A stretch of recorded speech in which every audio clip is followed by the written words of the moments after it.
Kalau ada orang bilang Tuhan di arsy bertempat dan di langit, itu sebelum adanya arsy dan langit Tuhan ada di mana? Bedah langit. Apakah Anda tidak beriman terhadap perkataan Nabi Muhammad SAW yang dimana sudah menginformasikan kepada kita semua keberadaan Allah sebelum terciptanya alam semesta ini? Allah berada di ama, yang dimana ama itu tidak ada udara bawahnya, tidak ada udara di atasnya. Baru setelah itu Allah Subhanahu Wa Taala menciptakan lautan yang dimana di atasnya ada arasy. Ini hadis sahih yang diriwayatkan oleh Imam Ahmad. Apakah Anda tidak tahu akan hadis ini? Seolah-olah Anda mempertanyakan, di setiap video Anda mempertanyakan. Katanya Allah ada di langit. Terus sebelum ada langit Allah ada di mana? Ayo. Kami udah akan jawab gimana?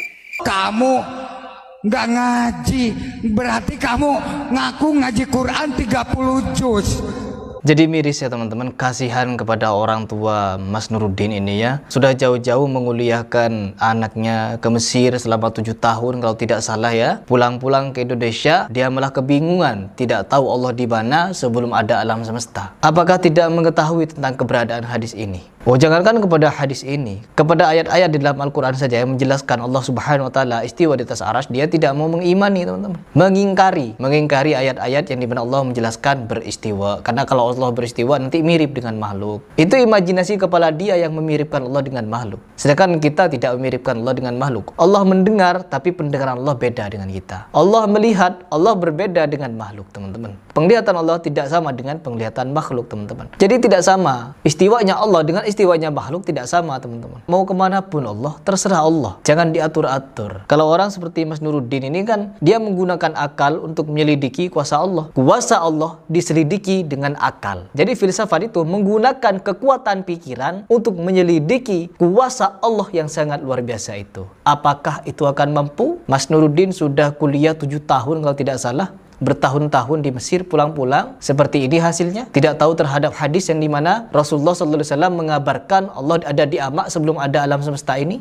Makna ama ini adalah suatu tempat yang tidak bisa diimajinasikan dengan filsafat kepala akal manusia yang dangkal. Akal manusia ini dangkal teman-teman untuk memikirkan kuasa Allah. Mau memikirkan kuasa Allah, Allah nanti kalau di ama bagaimana ya? Kok seia-iya memikirkan kuasa Allah? Coba pikirkan jin. Sekarang jin lagi apa ya? Gitu. Coba. Ini juga akan menjadi pertanyaan saya kepada Mas Nuruddin. Bagaimana dengan jin? Sekarang jin lagi ngapain? Apakah bisa mengetahui apakah jin sekarang lagi duduk-duduk, lagi berdiri, lagi jingkrak-jingkrak, lagi sholat? Kan jin ada yang muslim juga. Apakah jin sekarang lagi sholat? Terus bagaimana? Di mana sholatnya jin? Seperti apa bentuknya? Kepada jin saja manusia tidak bisa mengetahui teman-teman. Apalagi dengan istiwanya Allah, dengan keberadaan Allah. Hamparan debu kita teman-teman untuk memikirkan kuasa Allah yang sangat luar biasa ini.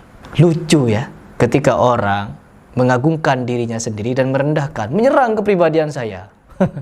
Menyerang kepribadian saya, yang dimana saya pribadi ini juga sudah belajar kepada orang-orang yang pakar di dalamnya, ya, membahas tentang akidah, yang dimana akidah di situ ditulis, dipaparkan, dituangkan oleh Syekhul Islam Ibnu Taimiyah, seolah-olah Ibnu Taimiyah itu tidak apa-apanya dengan Mas Nuruddin. Kata Syekh Ahmed Al-Misri, kalau ada orang-orang di zaman akhir ini mencoba mengkritisi Syekhul Islam Ibnu Taimiyah, maka dia ibarat menendang bukit yang sangat luar biasa besar dan berujung apa? Kakinya yang patah.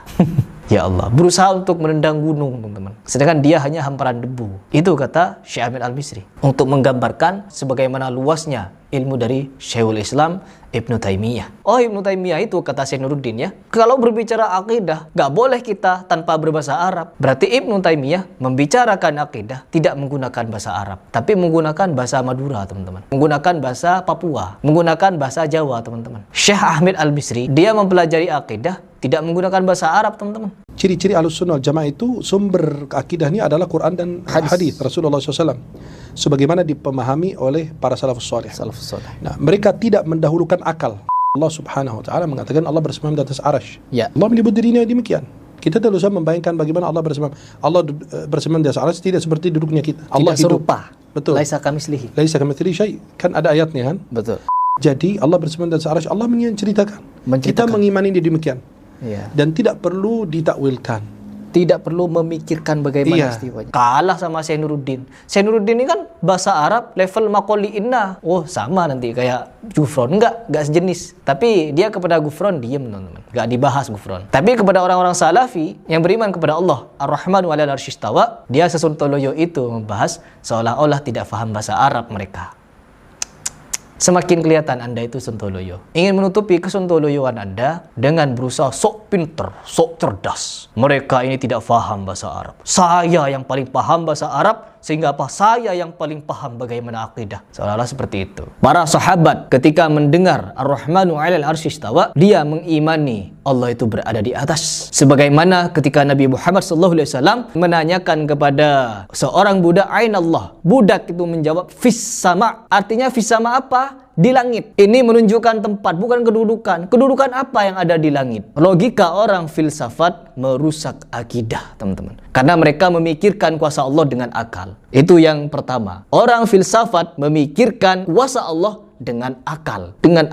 Nanti disuruh mikirin bagaimana Allah menciptakan sayap nyamuk, tidak tahu nanti. Ya, dan perlu dipersiapkan. Ini PR kepada Mas Nuruddin sebagai orang yang katanya lulusan Al-Azhar. Ingat, orang-orang yang telah mengajarkan saya akidah, mereka paham berbahasa Arab. Kalau memang bahasa Arab adalah acuan pertama untuk mengenal siapa Allah, bagaimana istiwanya Allah, maka guru-guru saya di belakang, mereka fasih berbahasa Arab. Jangan sembarangan merendahkan orang. Anda itu yang tidak mengimani Al-Quran dan As-Sunnah. Sudah ada berapa ayat di dalam Al-Quran? Ada berapa ayat dalam Al-Quran? Ini adalah ayat-ayat yang menyatakan Allah di atas arsy. Apakah Anda tidak beriman dengan ini? Ini pertanyaan saya. Dicatat baik-baik ya, Mas Nuruddin ya. Yang pertama, kalau Anda memang serius memberikan pernyataan dengan akal filsafat yang jongkok itu, bahwa ketika Allah menginformasikan dirinya beristiwa di atas arsy, Anda mengartikan Allah itu butuh tempat. Kenapa butuh tempat? Untuk beristiwa Allah butuh kursi. Karena tidak akan mungkin terjadi duduk itu apabila tidak ada kursi. Terus tidak terjadi pula duduk itu apabila tidak ada pantat. Artinya Allah butuh terhadap kursi, pantat, dan anggota tubuh lainnya agar bisa duduk itu. Ini kalau Anda benar-benar menolak ayat-ayat di dalam Al-Quran, hadis-hadis sahih yang menyatakan Allah di atas arsy. Sekarang saya tanya, pertanyaan ini wajib Anda catat dan jawab. Yang pertama, tentang ayat laisa kamitslihi syai'. Jangan dipotong ayatnya. Tidak ada yang serupa dengan Allah dan tidak ada yang setara dengan Allah. Jangan dipotong. Bahwa di ayat ini lanjutannya apa? Wa huwas sami'ul basir. Sami ini apa? Mendengar. Ini penegasan dari Allah. Tidak ada yang setara dengan Allah. Manusia mendengar, Allah juga mendengar. Paham sampai di sini? Allah mendengar, makhluk mendengar. Lalu tidak berhenti sampai mendengar. Basir, al-basir. Apa artinya? Melihat. Allah mendengar dan melihat. Manusia melihat dan mendengar juga. Apakah pendengaran dan penglihatan Allah itu sama dengan pendengaran manusia? Karena apa? Anda menyatakan, Anda menolak istiwanya Allah berlandaskan apa? Allah tidak akan mungkin bertempat, karena ketika dia bertempat, butuh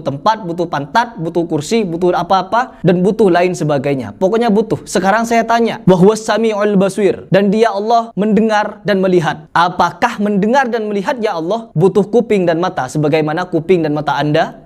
Bismillahirrahmanirrahim. Allah Subhanahu wa taala itu Maha Pengasih dan Penyayang. Manusia untuk mengasihi, menyayangi sesama manusia butuh hati. Apakah Allah Subhanahu wa taala untuk mengasihi dan menyayangi segala ciptaannya butuh hati sebagaimana hati Anda, Mas Nuruddin? Jawab, apakah Allah butuh hati untuk menyayangi dan mengasihi segala ciptaannya? Jawab, kalau berani. Terus yang ketiga, banyak pertanyaan saya. Jin, gak perlu ke malaikat, jin dulu. Kata Al-Imam Syafi'i, apabila ada orang yang mengaku-ngaku dia bisa melihat jin, bentuk asli jin, maka apa kata Imam Syafi'i? Kesaksiannya tertolak. Kita tahu zat jin itu, ini nih, kita tahu nih, zat manusia dari tanah, zat malaikat dari nur, dari cahaya, zat jin dari api. Sekarang saya tanya, jin terbuat dari api, zatnya kita sudah tahu, apakah Mas Nuruddin tahu seperti apa bentuk jin? Ini kepada sesama makhluk nih, jin bisa berjalan, ya, jin bisa berjalan, jin bisa melihat, jin bisa mendengar, jin bisa ngapa-ngapain yang dia suka. Tetapi itu terjadi di alam dia sendiri. Apakah Mas Nuruddin tahu seperti apa bentuk alam jin? Apakah tahu seperti apa bentuk alam jin?